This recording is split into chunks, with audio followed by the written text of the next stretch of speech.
Assalamualaikum warahmatullahi wabarakatuh. Nama saya Anifa Fathania dengan NIM 1714181.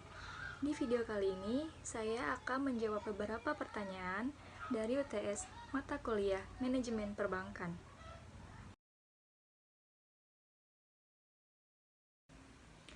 Dasar Hukum Perbankan.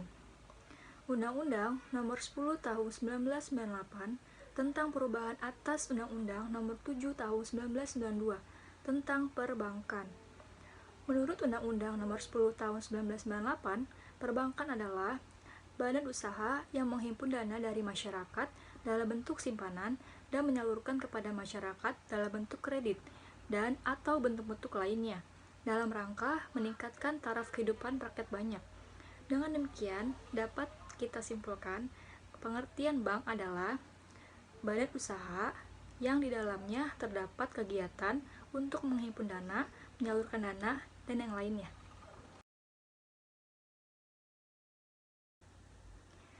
Bank Indonesia membantu menerbitkan dan menempatkan surat-surat hutang negara guna membiayai anggaran pendapatan dan belanja negara atau yang biasa kita sebut dengan APBN, tanpa diperbolehkan membeli sendiri surat-surat hutang negara tersebut.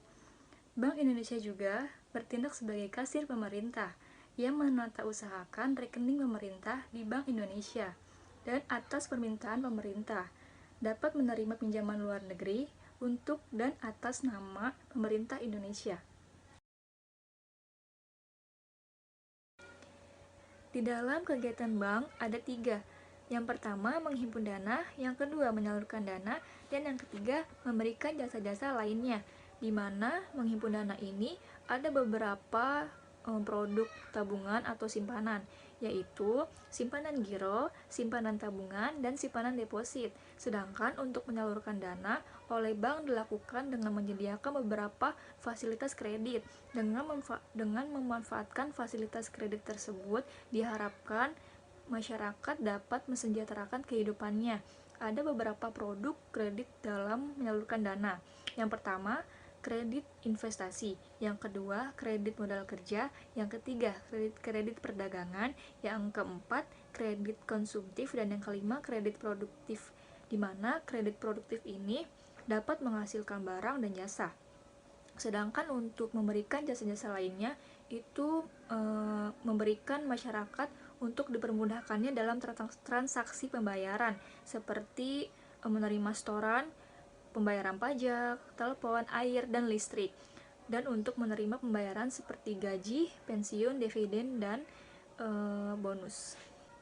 Sedangkan dari kegiatan umum bank itu ada 2, yaitu bank umum dan bank pengkreditan rakyat, di mana bank operasional bank umum diantaranya menghimpun dana, pemberian kredit, pemindahan dana, penyimpanan barang dan surat berharga, dan penempatan dana. Sedangkan untuk bank operasional bank pengkreditan rakyat atau BPR, yaitu penghimpun dana, pemberian kredit, penyediaan dana, dan penempatan dana. Terkait adanya virus COVID-19 ini, kondisi perekonomian di Indonesia terguncang. Bahkan dalam skenario buruk, pertumbuhan ekonomi Indonesia bisa minus 0,4%. Menteri Keuangan Sri Mulyani mengatakan Indonesia cukup terhantam keras dengan penyebaran virus COVID-19 ini.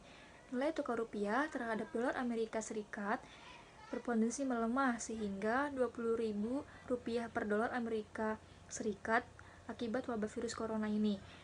Untuk perkiraan moderatnya berada kisaran Rp17.500 per dolar Amerika Serikat.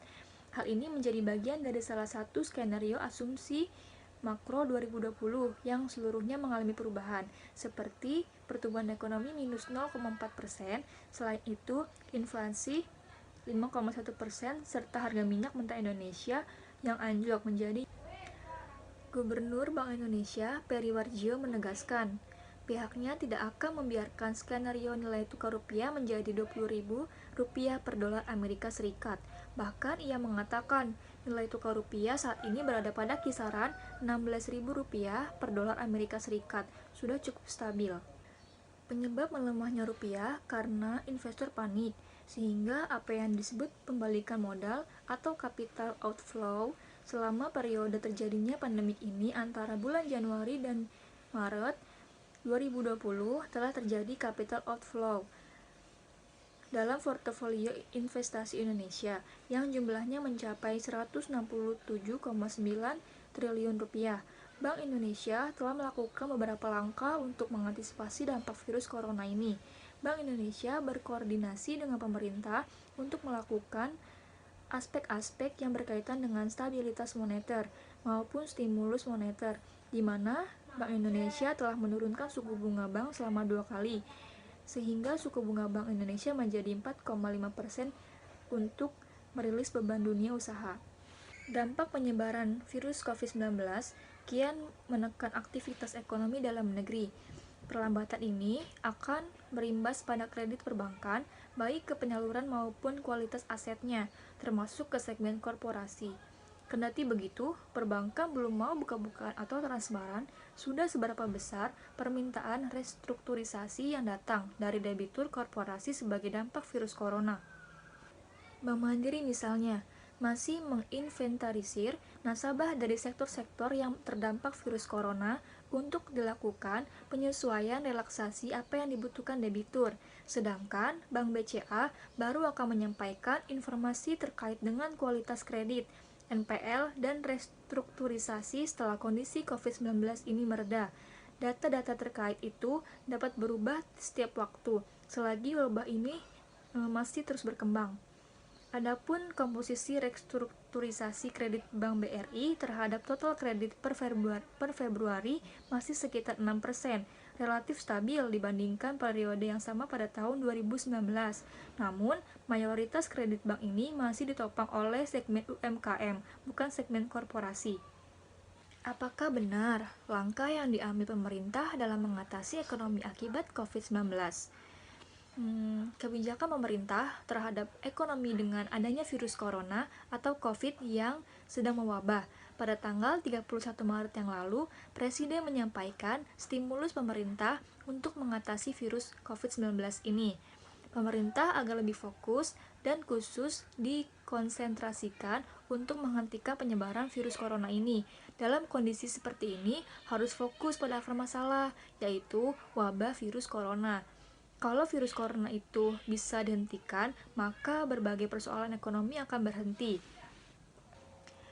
Ada dana tambahan pembiayaan APBN sebesar 405,1 triliun rupiah. Tetapi terbagi-bagi untuk beberapa pengeluaran, seperti 75 triliun untuk belanja bidang kesehatan, 110 triliun untuk perlindungan sosial, 70,1 triliun untuk insentif perpajakan dan stimulus kredit usaha rakyat atau KUR, serta 150 triliun untuk biaya program pemulihan ekonomi nasional. Programnya antara lain penambahan PKH, kartu sembako, peningkatan kartu prakerja, pembebasan biaya listrik, insentif perumahan, insentif pajak, dan lain-lain. Bagaimana manajemen bank dalam menanggulangi kendala yang timbul akibat adanya virus COVID-19 ini? Manajemen bank harus memberikan keringanan kepada debitur terdampak virus corona dalam bentuk penundaan pembayaran cicilan. Untuk keringanan itu tergantung kondisi teknisi pembayaran yang dilakukan oleh manajemen bank itu sendiri. Baik, mungkin itu saja yang bisa saya sampaikan terkait jawaban UTS manajemen perbankan ini. Selebihnya saya mohon maaf apabila ada kata-kata yang salah. Saya pamit undur diri. Terima kasih yang sudah menonton video saya. Wassalamualaikum warahmatullahi wabarakatuh. Dah.